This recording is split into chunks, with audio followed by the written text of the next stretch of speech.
Of C-SPAN's poll. Hey guys, hold on one second. We had some technical issues. Can we start again? So, hey, we had some technical issues. So here we go. In 2016, it's not going to work now. I think that he needed to let Biden dig his own grave, and I think that debating Chris Wallace is not where he needed to be. I needed more alcohol than I imbibed last night to get through it. I definitely had a headache at the end of it. And then where I was going before Dwight told us we had to start over was I saw a C-SPAN graphic today that actually shocked me that said that 53% of viewers thought that Trump won the debate, 29%, I think it was 20-something% of viewers thought that Biden won the debate, and then there were a couple of people who had said either to me or I needed more. I thought that was more alcohol than I imbibed last night. My general impression is that neither of them gained any new supporters, but I don't think either of them lost supporters either last night. So that's my recap. Okay, Jimmy, you had some comments to make too, so why don't you recap yours or get into it here? Well, yeah, let me just pick apart Jackie's thing real quick. I respect her opinion, but here's the deal. Oh my God, I sound like Joe Biden. And then where I was going before Dwight told us. Look, I think both were losers in this debate, but at the same time, I think the president, the way he kept interrupting Vice President Biden, probably was a strategy to disrupt and throw him off his game. But I mean, we've never seen a debate like that. I've never seen a debate like that in my time in politics, and I know Dwight is probably cringing in the background right now, but I think was very unprofessional about not only did the vice president tell the president to shut up, but throughout the whole debate in general, it was awful. But when Jackie said something about hardcore facts, I mean, neither one of them presented hardcore facts. I mean, the vice president had a few and the president had a few, but I mean, when President Trump debated Hillary Clinton in 2016, I mean, Can we start again? Did the president have any? No, he's about showmanship, and that's his brand, and that's the brand of politics he plays. So, Can we start again? Do I think it moved the needle for anybody? Everybody knows who they're going to vote for. This debate was a waste of time. All right. Can we start again? Comments about this? I'll follow up Jimmy's point, then I'll kind of pass it off to Leo to see what he has to say. I think, Jimmy, you do have a point in that there really was not a lot of substance in that debate. Can we start again? I think with that being said, and you're absolutely right that in 2016, Trump won on showmanship, won on being memorable. But if you actually look at who discussed more policy during the debate, it was Hillary Clinton. Now, did I agree with those policies? No, but she discussed policy more. I think where the president struggled is the strategy this time should be reversed for him, right? You should stick to policy, what you've done for 4 years. You're no longer the new kid on the block. You've been here for 4 years. You have a lot of accomplishments to talk about. Talk about that and let Joe Biden try to drill in on policy because he's going to fail doing so. And I'll give an example. One of the only examples during the debate is when they started talking about COVID response. And Trump talked about how he closed the borders down early, stopped travel from China early on, was praised for it by both sides of the aisle. And Joe Biden kind of tried to react and say, no, you didn't, blah, blah, blah. And it got to a point, I forget the exact phrasing used, but it was along the lines of what would you have done differently? And his only response was, I would have done it better. Well, that's not really a response. So if you would have had more of that where Trump was touting his accomplishments and just leaving it to Joe Biden to respond, Joe Biden doesn't really have much to say. It's not going to work probably now. Fed lines. I think that he didn't remember. You should have let him. The president's biggest mistake was let Joe Biden speak and embarrass himself. And I hope that is what he does in the future debates. But the question is, does the president have the ability to speak policy? I mean, if I was advising his campaign, I would have told them the exact same strategy that you discussed right now. I mean, I'm on a train with 10 people right now in this car. I bet half of them watch the debate right now, and I bet I could. If someone wanted to get on here with me, I'm sure they'd say the same thing, or say at least, "Hey, I watched the debate and it didn't change who I'm voting for." But you know what? Even though I think most, and I do want to get to Leo, I think that even though most people have made up their minds, I do think there are still people out there who have not, and that's why these debates are so critical. And I don't want to get too far into it. I think now, after last night's performance, the vice presidential debate is so much more important. But Leo, definitely, I want to hear your take. So I just asked these two great people sitting next to me on the train, and both said, I won't show their face on camera because they probably don't want me to, but they both said that it did not change who they're voting for. All right. Leo. My point. Well, I thought the debate had the winner very narrowly. I thought it was a Pyrrhic victory, and I thought that he was very sloppy, but I think he succeeded in 1, dominating Joe Biden, 2, portraying him as a weak alternative to him. I think he really exposed Joe Biden as being unable to really present an alternate vision for the country. In part, that was, though, of course, because Trump didn't let him talk a lot, but I think by being the louder man, he kind of won the browbeating contest. I think that Joe Biden just isn't good at one-liners. I think the majority of undecided people want to hear the best zinger or the strongest performance rather than the most policy substance. You're not going to watch the presidential debates post like 1990, post 90s for like detailed tax policy. If you want that, read a Heritage Foundation or Brookings white papers, but it was what I think debates are going to be in the future. Don, what was your take on it? Well, yeah, now look, I mean, that's the thing. I mean, I think you guys have brought up a lot of good points about all of this. And, it was one of those things is that exactly at what point, are we, is this who Donald Trump is? If that's the way he's going to behave, what's going to happen in the future debates? Is that, I think you made some very good points here about in terms of what he should have done.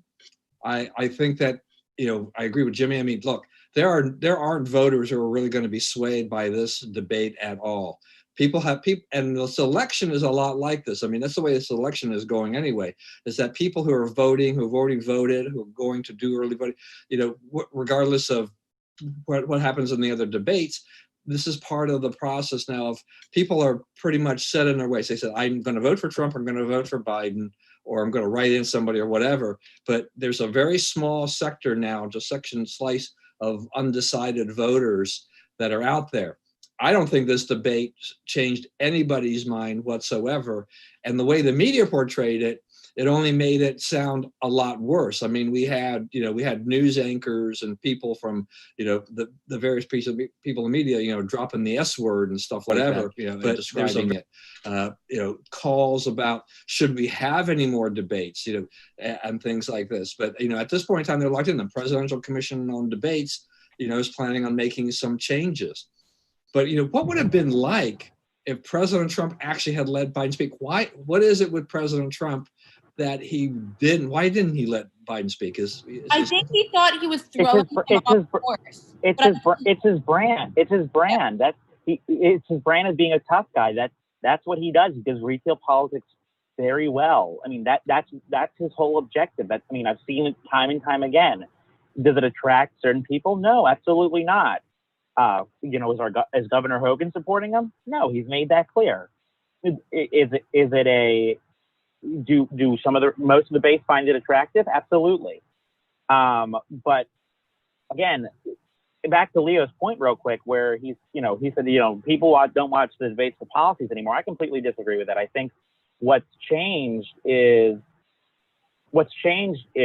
we're now in the era of Trump and the Trump campaign. If you would have gone back to when Romney and Obama were debating, or even McCain and Obama were debating, that was completely different. I mean, people still watch debates, not for just one-liners. I mean, one-liners is a great part of the debate process since Ronald Reagan, and before that. But I think right now we're in a different kind of era where debates don't matter as much anymore, and people just watch it because it's, they want to see who's going to get the loudest and who's going to yell the most. But I think, once we get back to regular politics, whatever that might look like, back election cycle, I think that will matter. I mean, my debate mattered when I was running for Oxford Town Council, and that's one of the reasons why I won. So even though that's a local debate, I think debates really do matter, whether they're presidential or on the state or local level. Jimmy, I want to follow up to that. Yeah, go ahead, Ryan. All right, I want to follow up to that point, and that I agree with you on the first point, which is that that's Trump's brand. And I think part of the reset is that 2016 was a completely different dynamic, right? Hillary Clinton was viewed as everything wrong with politics. And to a certain extent, people outside of just the Trump base wanted to see someone kind of stand up to her a little bit. They wanted to see that perception. They're like, finally, someone standing up to the Clintons, standing up to the establishment. That was something that outside of Trump land was desired and wanted for. Now, a lot of people see him do that to Joe Biden, who frankly is a much weaker candidate and a much weaker speaker. And it almost comes across as picking on the weak kid at the playground. Now, the question as to Leo's point earlier is that going to make Biden seem weak? Like, people feel bad for Biden, I feel like, after watching that and him not getting a word in. But does that make him seem weak and not someone that you want to vote for? Or is that like, no, he's a diplomat, blah, blah, blah? I don't know what the reaction is going to be. We're going to have to see how it'll play out over the next 40 some odd days. And to the second point about what are debates going to be like in the future, I think that's a really interesting question, right? Because Leo did bring up a point that the current presidential debates, as they are formatted nowadays, the 2-minute back and forth really just evolves into screaming and yelling. But long form conversation has not died. I mean, if you look at just like the media, but it doesn't have to. It doesn't have to be that way. But that's how it's been made. Absolutely, I agree with you, Jimmy. Is in that long form conversation is potentially a way to revive the debate format in a way where it's not just screaming and yelling. Podcasting is more popular than it's ever been. Shows like this, where we have less structured conversations about topics, are in more mainstream. I guess media landscape. You have Joe Rogan, you have Ben Shapiro, you have The Hill. They have a program called Rising. You have Dan Bongino. You have different people with very popular podcasts that a lot of people listen to. And actually, there was a viral, sensation a week or so ago where Joe Rogan said he would moderate a debate, 5 hours or whatever between Trump and Biden, unstructured, just long form conversation.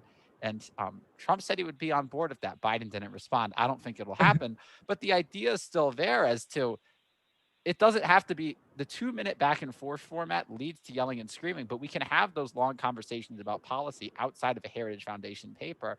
And I think people do want that. It's just not what's being provided on the debate stage. So the point that I wanted to make real quick was that you guys are saying, oh, these debates aren't going to change anybody's mind.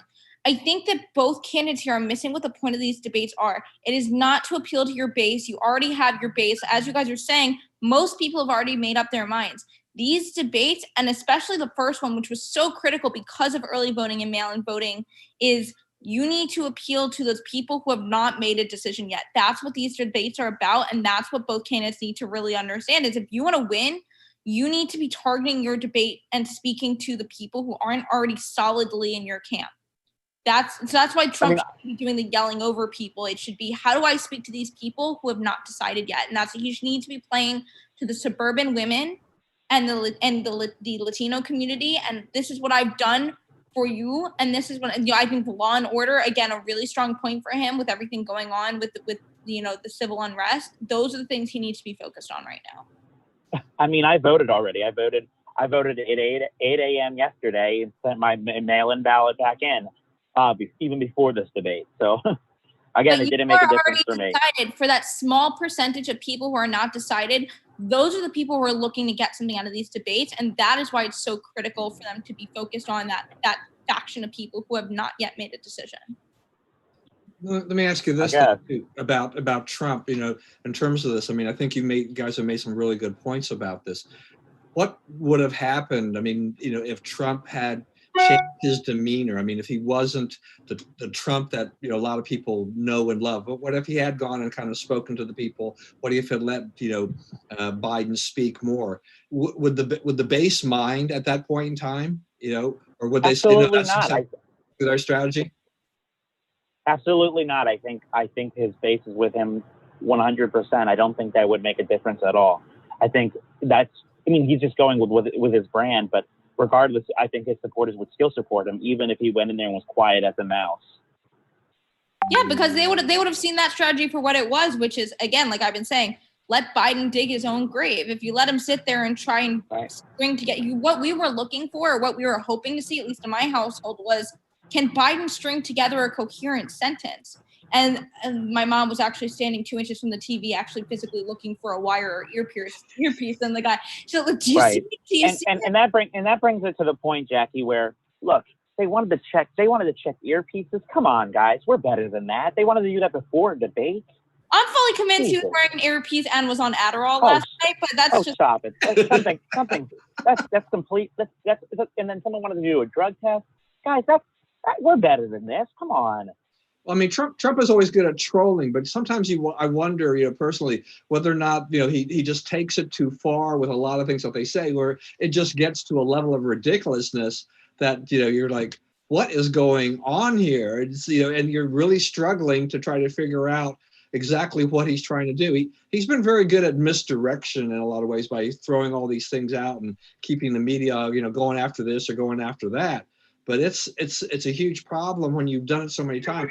Coming into Syracuse, New York, coming. Well, quite honestly, with the earpiece thing, my personal opinion is, and this debate aside, I think that kind of thing should be standard for any kind of debate.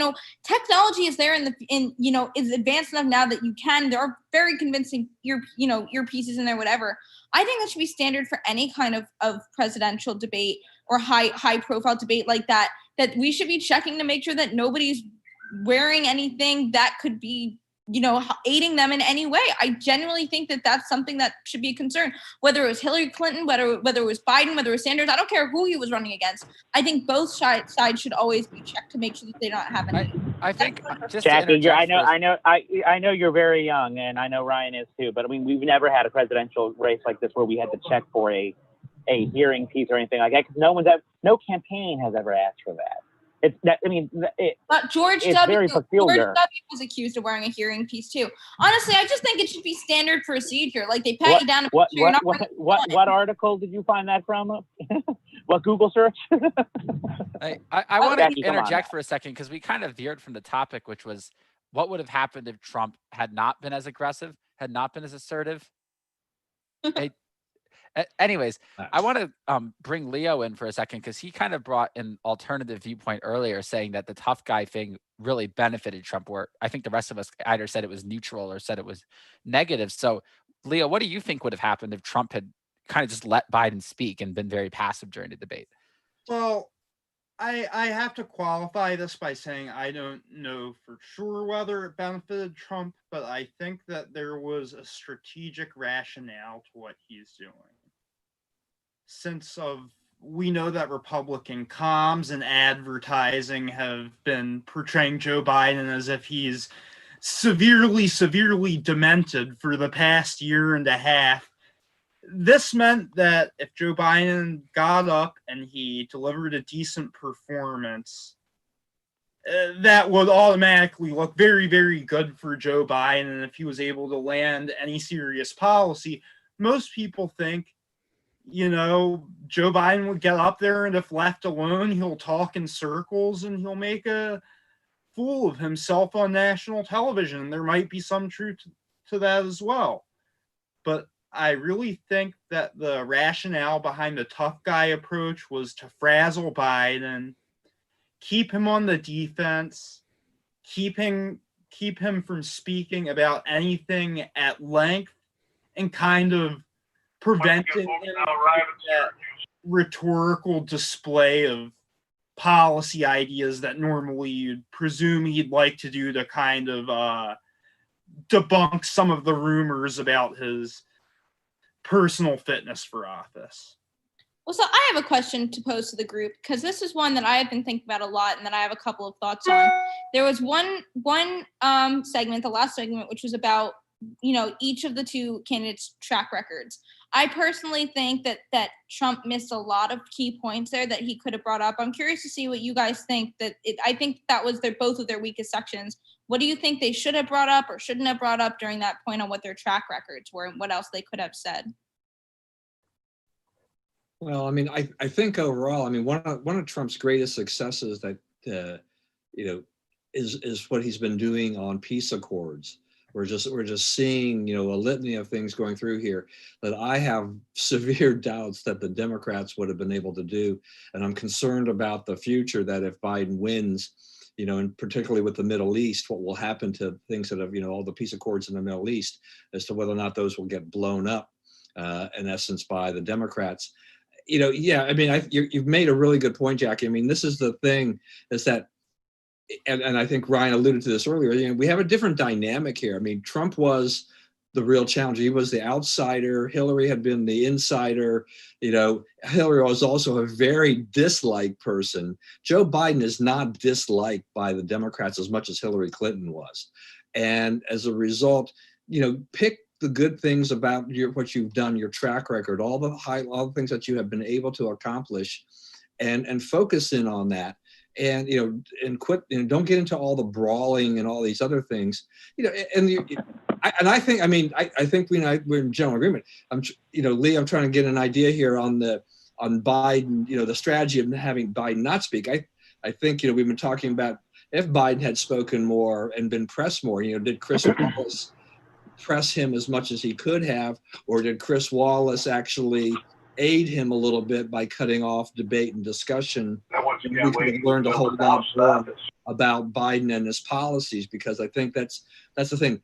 Whether or not the voters agree or not, whether or not Biden has got, how much he's suffering mentally, maybe it was the bar too low, of expectations, and so he didn't have a whole lot to achieve. There's so many things to think about with this debate. But yeah, Trump is the president. He's the incumbent. You need to tell the voters, remind the voters what why you need another 4 years, what you have done.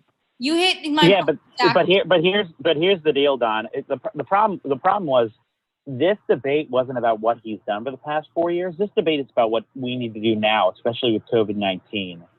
And hold on, Jackie, hear me out for a second.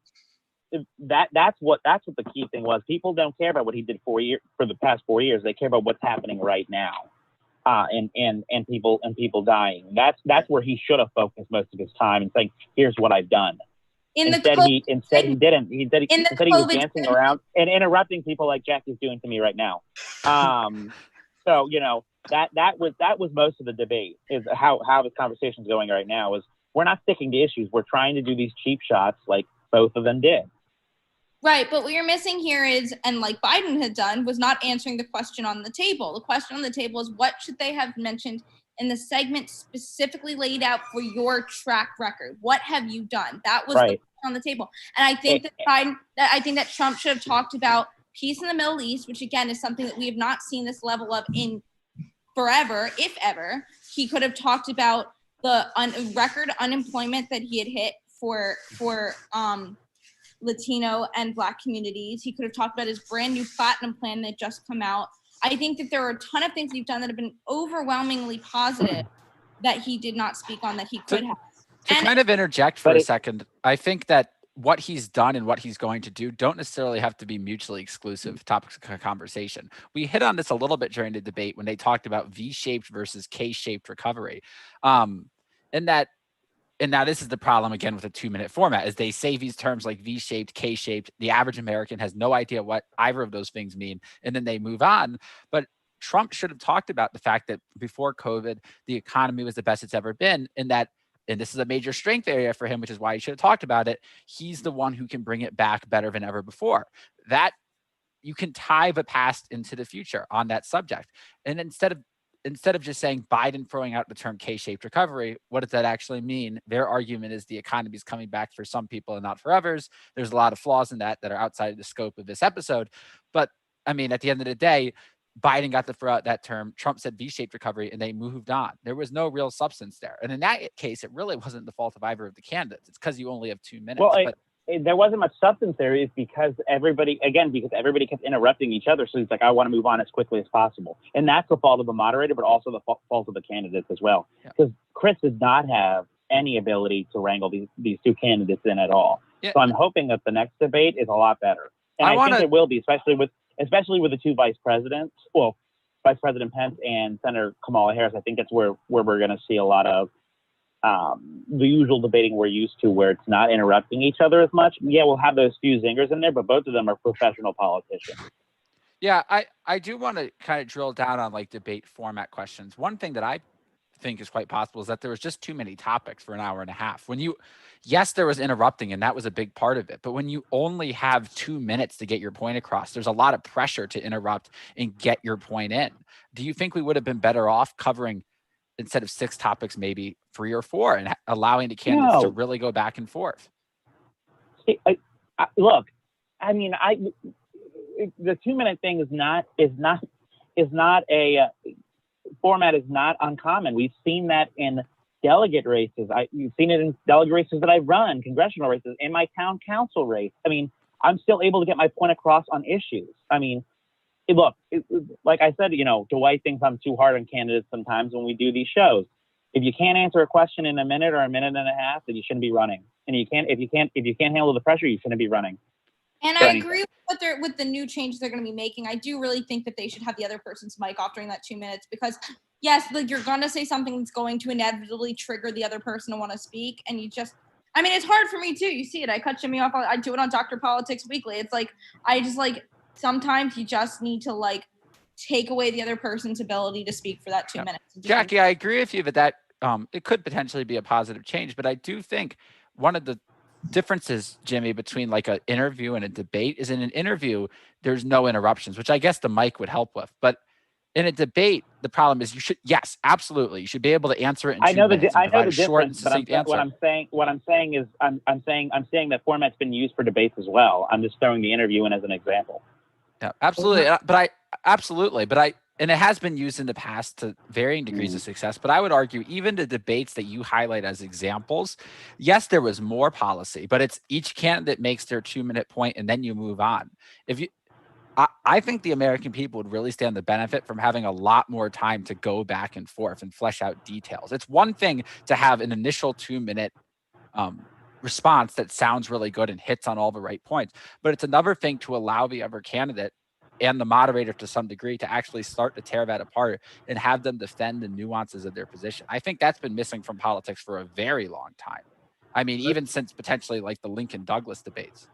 I mean, I think Jimmy's got a point there, though. I mean, the thing is that, the questions were, the topics were known in advance. Chris, they put that out in advance.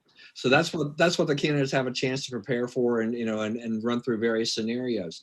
And whose fault is it on this 2-minute format, in terms of this? Is it the format, or is it the candidate, the individual who should have maybe prepped better to get their points down into that 2-minute, reply or whatever?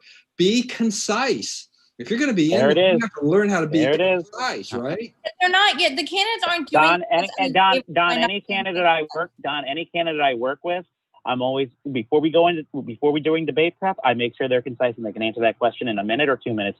I mean, Ryan, I taught you that when you were helping with my campaign. So it's just, again, if you can't answer it in a minute or 2 minutes, then you shouldn't be running for office, because you need to be able to get your point across and sell yourself. It's not just politics. I went to business school, and the first thing they drill in your head over and over and over again is the elevator pitch. If you can't sell someone your idea in the time it takes them to get to their floor, then you don't know your plan well enough. I don't disagree with you. My ballot and rewrite myself in.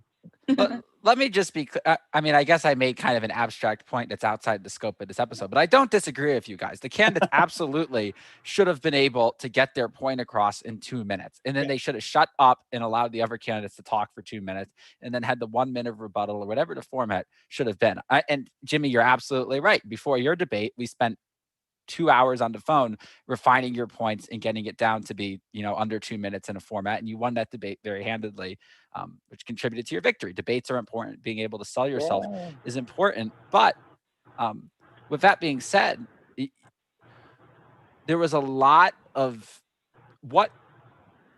if they had answered in 2 minutes, what would we have really gotten from that?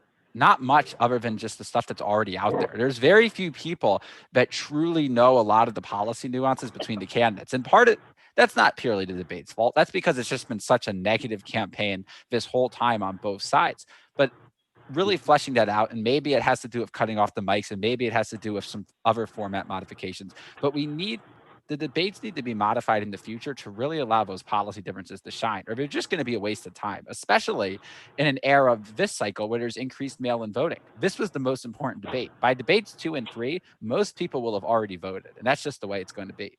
Right. You completely agree. And your point is good, Ryan, though, in terms of that, fleshing these things out because of all of this. We're also in this era, right, of social media where as we have gone on in every presidential cycle, social media continues to play a bigger and bigger, role in all this, because people are now they're commenting, they're live tweeting, they're sharing things, and they're moving at a very, very rapid pace. And they're picking up all these sound bites along the way.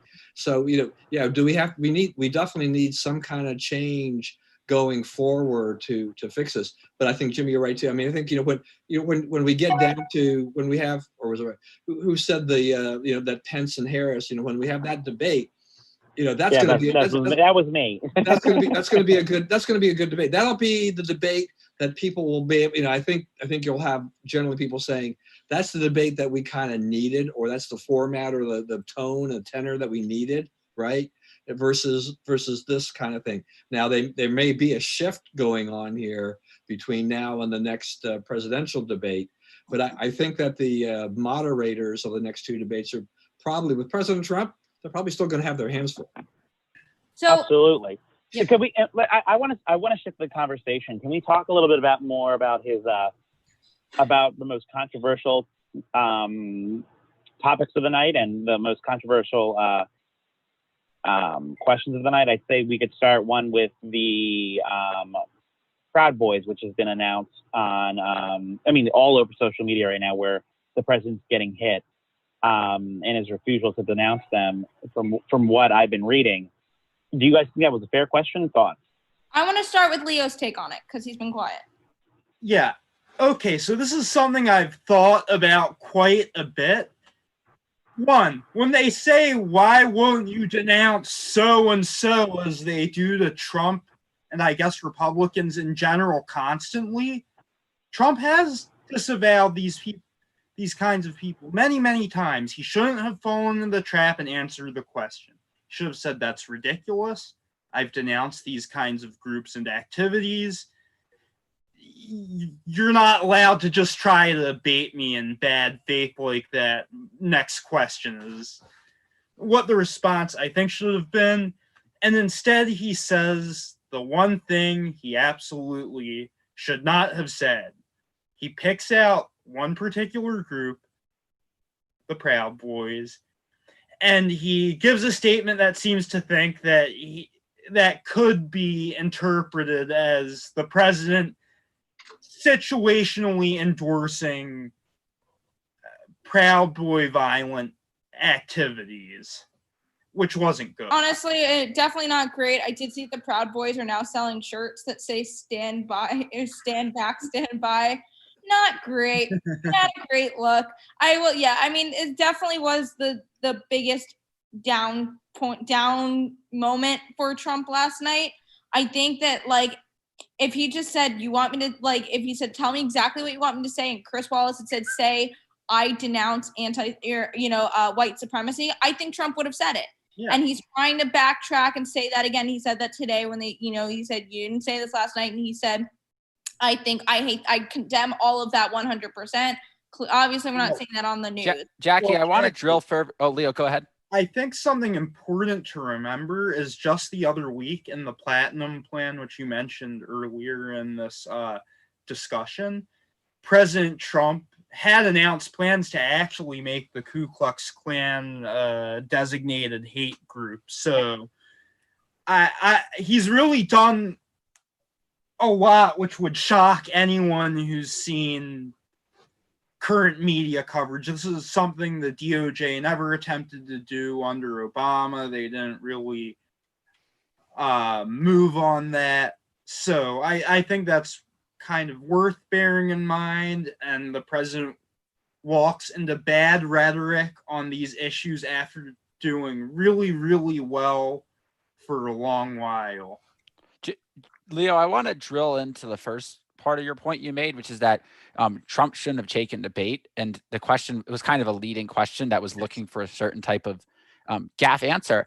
You know, one of the things that's really frustrated me is Biden got a similar question, maybe not even as leading, but he got a question about Antifa, and instead of condemning Antifa, he goes, Antifa is not an organization, Antifa is an idea, or something along those lines, which I would say arguably is just as big of a gaffe, if not more, compared to what the president is. I'll turn it over to you, Dwight, when I finish my point, but that's a bigger gaffe than what the president's done. Antifa's blowing up Starbucks, burning down Berkeley, committing real acts of violence, but Biden has completely gotten away with it in the media. So the media, both candidates made gaffes on this very subject. I got to interrupt. I got to interrupt because a very important topic that they should discuss at the next debate is why is Amtrak's Wi-Fi so bad? Yep. Well, Joe is Amtrak Joe, but Dwight, I think you had a point to make about as Jimmy's stand-in about the Proud Boys and about Antifa.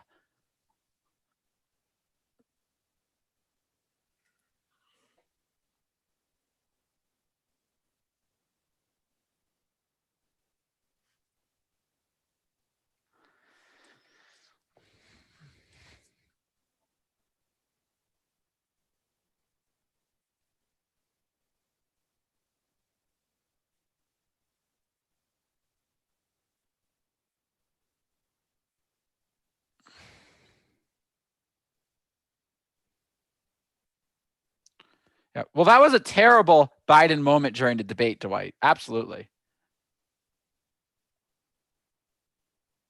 And at the end of the day, at the end of the day, the left-wing media is never going, they're going to grab on for dear life to the fact that Trump didn't outright say, I condemn supremacy, even though if you look at the man's actions, he has done far more for the Black community than Obama and Biden did in their 8 years. But sure, but that's not enough for them because they could take that sound and run with it. It wasn't enough for the media. We know it's never going to be. But I want to talk also about what the equivalent of that was for Biden's side last night, which was Biden's failure. And I wish I had the transcript in front of me, but Biden's failure to say, I do not support packing the Supreme Court. I think that was the equivalent of what Jackie, what he said was basically, I'm not going to take an opinion on that because that will become the story. Well, isn't that the point of a policy-oriented debate? Is that your opinion? That was his theme for the whole night. It was the same thing when he was talking about the Green New Deal. Yeah, no. and Trump was like, you just lost the left.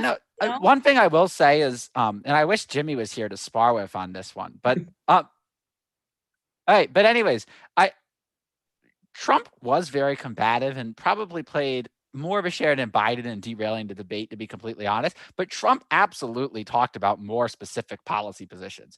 Trump might not have always said the right thing, but Trump was willing to take a stand and say, this is what I believe. And I think that's very valuable and doesn't fulfill what I was talking about earlier, but gets us closer to there of giving the American people policy differences.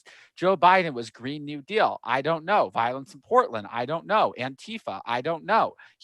Joe Biden really wouldn't take a position on much of anything. We saw this when we compared the DNC to the RNC a few weeks ago on Dr. Politics.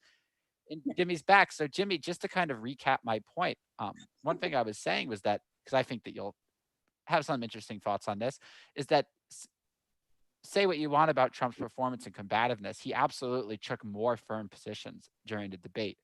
Joe Biden wouldn't take a position on the Green New Deal. He wouldn't take a position on packing the court. He wouldn't take position on violence in Portland and on Antifa. Trump took positions. They didn't really get focused on a lot because they quickly got derailed by combativeness. Well, because Biden has successfully already, but even before the debates, backed himself into that corner of and we knew he was not to fight his way out of this. He cannot both have the progressive left and, what was previously known as the Democratic Party. You can't have both. And he's refusing to take a side. Either way, he's going to have to make that choice at some point. And I think Jimmy's still working out the audio. Guess that's what's going on there. Yes. Yeah. So with all this being said, I mean, we're down to our last couple of minutes. I mean. Okay, I'm back. Oh, you're back. Yeah. Okay. Did you catch that point, Jimmy? Did you catch what I was saying? No, I missed it all. I want to hear your reaction to this, just to kind of summarize. I think there was a lot of combativeness in the debate. Trump is probably disproportionately responsible for it, to be completely honest. But he did take more firm policy positions. Biden wouldn't take a position on packing the court. He wouldn't take a position on the Green New Deal. He wouldn't take a position on Antifa. And he wouldn't take a position on numerous other things. On packing the court, he has particularly said, oh, I won't take a position because that will become the story. Well, isn't that the point of the debate? I think Joe could have Vice President Biden could have taken a stronger position. But I want to go back to the questions before I left you guys. We might be going over a little bit today, guys, so I hope you're ready. But here's the deal. What worried me the most is when the president didn't say, wait a minute, I am concerned. What concerned me the most is that the president should have said, hey, you know what, I don't support white supremacy. You know, I've done this, I've done that. Instead, he danced around it, and he then talked about the Proud Boys to stand by. What is that? Come on, guys. I want to touch on what Jackie said, where she said, "Oh, he should have been coached better. You know, he should talk to Chris about saying this or that." Absolutely not. No, I did not say he should be coached. I said if Chris Wallace had said, "Would you say the phrase I condemn white supremacy?" I think Trump absolutely would have said that, and I think he should. That's coaching. No, isn't that coaching? Not to completely rehash the conversation, but one of the follow-up points I had to that, which I think is kind of just a good way to put this to rest and move on, is that Trump and to a point Leo made, Trump and Biden both gaffed that question pretty badly. Biden's equivalent question was on Antifa. He said Antifa is not an organization, it's an ideal. I mean, that's a terrible response to an organization that burned Berkeley to the ground, right? You can't say that. You've got to condemn Antifa the same way Trump needs to condemn the Proud Boys. They both gaffed it. The media is going to fixate on one, not the other. Neither was a particularly acceptable response, and they both need to just be very upfront and say, I condemn organization blank, and put it to rest, as opposed to, you know, trying to give a long, drawn-out answer that's going to get misconstrued by the media.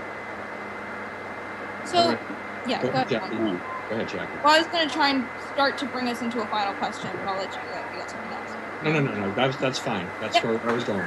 Yep. So as we're moving into the finals, I think that my closing question for everyone is, what do you want to see come out of the next debate, which is the vice president debate? What are you hoping they talk about? What are you predicting? What are you anticipating? What do you think is going to happen? And I think we should start. I hope it's a lot calmer. I think it will be. I don't think it can get much more hectic than it was last night. But Ryan, what are you looking for in the vice presidential debate? I think I've made this, fairly clear throughout the night, but I'm just looking for more policy, right? And maybe I'm not completely in tune with the electorate and that I'm a little bit more of a policy wonk, but I want to hear what the candidates actually want to do for the country, or in Trump's case, what he's done and what he's going to continue to do going forward. And talk a little bit more about that and a little bit less. Let the others speak so they can get to that. And then, hopefully as a Trump supporter, maybe as a general observer, if you give Biden the opportunity to do that, I think he'll fail to do so. That's what Trump needs to do going forward. For me, it's more of an observation than what I'm looking forward to or what I want to hear. But I think that this is an incredibly important night for Kamala Harris, because everybody knows that they're not really voting for Joe Biden. They're voting for Kamala Harris for president. So I think that I'm wondering how much she realizes how important this debate is for her. And honestly, I don't remember enough about Pence to remember how good or not good he's going to do. So I'm interested to see how he holds up. I can interject one thing about Pence here. I've heard him speak in person before, and Pence is a very good public speaker. I don't know how he is in debates, but he has extremely good diction. He's good at selecting topics to talk about. So you'll probably see more of a conventional debate between the two, given that both have legal backgrounds, and Pence is a very good debater, and they're both more traditional / able-minded politicians than Donald Trump and Joe Biden. So I think that'll be the event to watch if you want to see good debating. Yeah. And do you have any other predictions? I love Leo's quote marks. Good debating. Do you have any other predictions, Leo? Like, another thing I was thinking of is Chris Wallace was the only person that they picked to moderate who came from one of what is considered biased networks, I would say. Is like, is there any, are we afraid that someone's going to get leaked questions in any of the other debates? What else what's going through your head? I think that that's possible, but I also don't think that it's impossible with a network that has some real pretension of being non-biased. I'm not talking about CNN or MSNBC, I'm talking about, I believe in 2016, the public TV anchor hosted one of the debates, I think, but yeah, yes. But I think you can't rule that out with like a PBS or NPR moderator either. I think it's definitely within the realm of the possible, and I think that there are people who might want to kneecap Trump and people who might want to kneecap Biden, though fewer they may be in the media.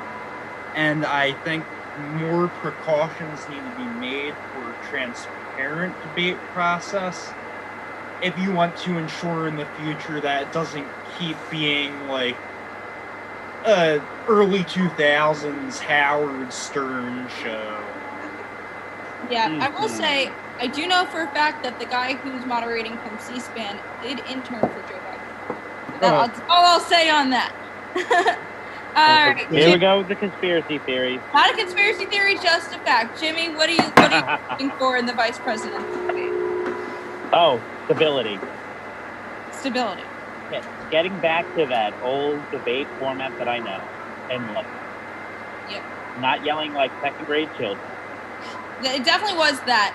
I felt more bad for Chris Wallace than anybody else. And he wasn't on Fox today at all that I saw. I'm really curious to hear what he has to say and what his breakdown on it is after he comes out from whatever alcohol-induced coma he put up into for the day. Don, what about you? What are you looking for in the VP debate?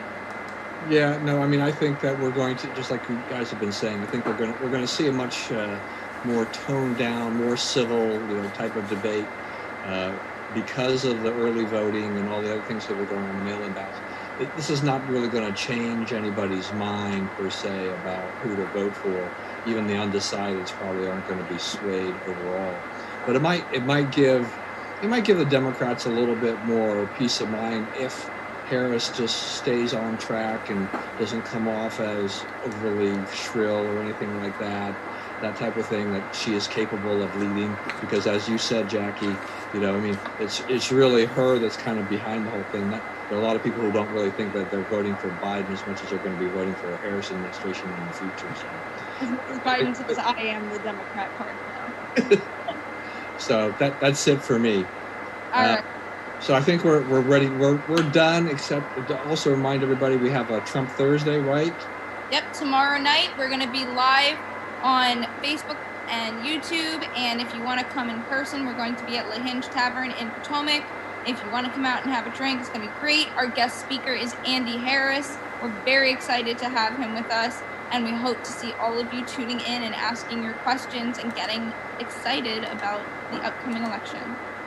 All right, with that, we want to thank everybody for joining us tonight. Thank all the guest panelists tonight for joining us on Direct Line, and we will see you again next week.